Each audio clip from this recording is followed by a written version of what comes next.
कबीर राज तजना सहज है, सहज स्त्रिया का नहीं। मान बड़ाई ईर्ष्या दुर्लभ तजना ये।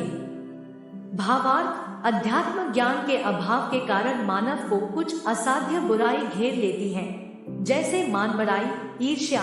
मान बड़ाई का अर्थ है पद या धन के अहंकार के कारण सम्मानित व्यक्ति। ये दोनों सम्मान के कारण बड़प्पन यानी मान बड़ाई तथा ईर्ष्या ऐसी बुराई है। इनके अभिमान में अंधा होकर इन्हें नहीं छोड़ता।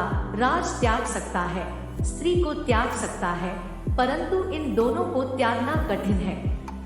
कबीर जानबूझ साची तजय, करे झूठ से ने, ताकि संगत है प्रभु स्वपन में भी ना दे। शब्दार्थ, कबीर परमेश्वर जी ने कहा कि जो व्यक्ति प्रमाण आंखों देखकर भी झूठ को ही आधार मानता है, उस व्यक्ति से तो परमात्मा स्वपन में भी ना मिलना चाहे, वह इतना दुष्ट है, उससे ज्ञान चर्चा करना व्यर्थ है। इंद्र कुबेर ईश की पदवी, ब्रह्मा वरुण धर्मराया, विष्णुनाथ के पुर पूर्ण जाकर बहुर अपूठा आया। सरलार्थ, काल ब्रह्मा की साधना करके साधक इंद्र का पद भी प्राप्त करता है। इंद्र स्वर्ग के राजा का पद है। इसको देवराज अर्थात देवताओं का राजा तथा सुरपति भी कहते हैं। यह सिंचाई विभाग अर्थात वर्षा मंत्रालय भी अपने अधीन रखता है।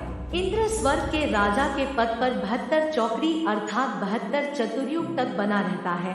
ऐसे 72 चतुर्युग तक वह साधक इंद्र के पद पर स्वर्ग के राजा का सुख भोगता है।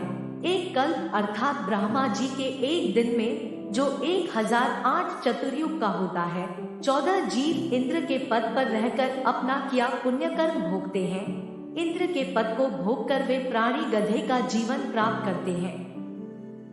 कोटि जन्म तू राजा कीन्हा, मिटी न मन की आशा, भिक्षुक होकर दर दर हांड्या, मिला न निर्गुण रासा। सरलार, हे मानव, आप जी ने काल ब्रह्मा की कठिन से कठिन साधना की, घर त्याग कर जंगल में निवास किया, फिर गांव व नगर में घर घर के द्वार पर हांड्या अर्थात घूमा।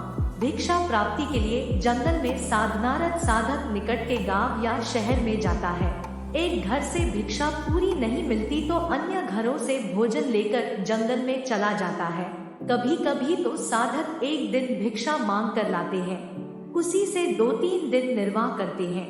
रोटियों को पतले कपड़े रुमाल जैसे कपड़े को छालना कहते हैं। छालने में लपेटकर वृक्ष की टहनियों से बांध देते थे। वे रोटियां सूख जाती हैं, उनको पानी में भिगोकर नरम करके खाते थे। वे प्रतिदिन भिक्षा मांगने जाने में जो समय व्यर्थ होता था, उसकी बचत करके उस समय को काल ब्रह्मा की साधना में लगाते थे। भावार्थ है कि जन्म मरण से छुटकारा पाने के लिए अर्थात पूर्ण मोक्ष प्राप्ति के लिए वेदों में वर्णित विधि तथा लोकवेद से घोर तप करते थे। उनको तत्वदर्शी संत न मिलने के कारण निर्गुण रासा अर्थात गुप्त ज्ञान जिसे तत्वज्ञान कहते हैं। शंखो लहर महर की उपजे, कहर नहीं जहाँ कोई, दास गरीब अचल अविनाशी, सुख का सागर सोई। भावार्थ, जिस समय मैं लेखक अकेला होता हूँ तो कभी कभी ऐसी हिलोर अंदर से उठती है, उस समय सब अपने से लगते हैं। चाहे किसी ने मुझे कितना ही कष्ट दे रखा हो, उसके प्रति द्वेष भावना नहीं रहती, सब पर दया भाव बन जाता है। यह स्थिति कुछ मिनट ही रहती है, उसको महर की लहर कहा है।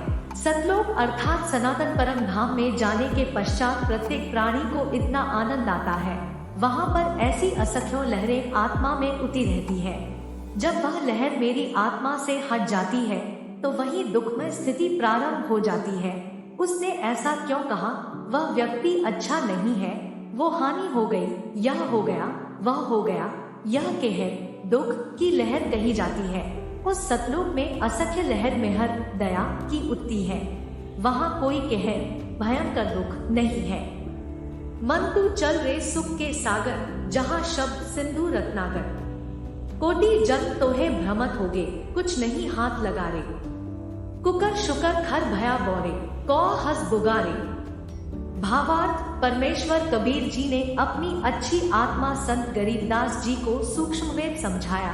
उसको संत गरीबदास जी ने आत्मा तथा मन को पात्र बनाकर विश्व के मानव को काल ब्रह्मा के लोक का कष्ट तथा सतलोक का सुख बताकर उस परमधाम में चलने के लिए सत्य साधना जो शास्त्रोक्त है करने की प्रेरणा की है।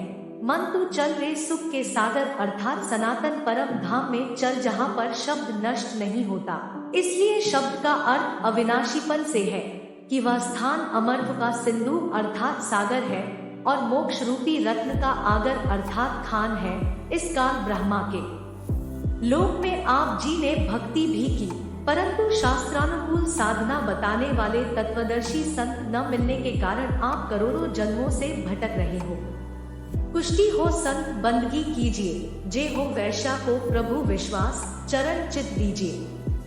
भावार्थ, यदि किसी भक्त को कुष्ठ रोग है और वह भक्ति करने लगा है तो भक्त समाज को चाहिए कि उससे घृणा न करे, उसको प्रणाम करे जैसे अन्य भक्तों को करते हैं। उसका सम्मान करना चाहिए, उसका हौसला बढ़ाना चाहिए। भक्ति करने से उसका जीवन सफल होगा, रोग भी ठीक हो जाएगा। इसी प्रकार किसी वैश्या बेटी बहन को प्रेरणा बनी है भक्ति करने की, सत्संग में आने की, तो उसको परमात्मा पर विश्वास हुआ है। वह सत्संग विचार सुनेगी तो बुराई भी छूट जाएगी, उसका कल्याण हो जाएगा, समाज से बुराई निकल जाएगी। यदि वह सत्संग में आएगी ही नहीं तो उसको अपने पाप कर्मों का एहसास कैसे होगा। कबीर, मानुष जन्म दुर्लभ है, मिले न बारंबार। तरवर से पत्ता टूट गिरे, बहुर ना लागे डार। भावार्थ, कबीर परमात्मा जी ने समझाया है कि हे मानव शरीरधारी प्राणी, यह मानव जन्म स्त्री पुरुष बहुत कठिनता से युगों पर्यंत प्राप्त होता है। यह बार बार नहीं मिलता। इस शरीर के रहते रहते शुभ कर्म तथा परमात्मा की भक्ति कर, अन्यथा यह शरीर समाप्त हो गया तो आप पुनः इसी स्थिति यानी मानव शरीर को प्राप्त नहीं कर पाओगे।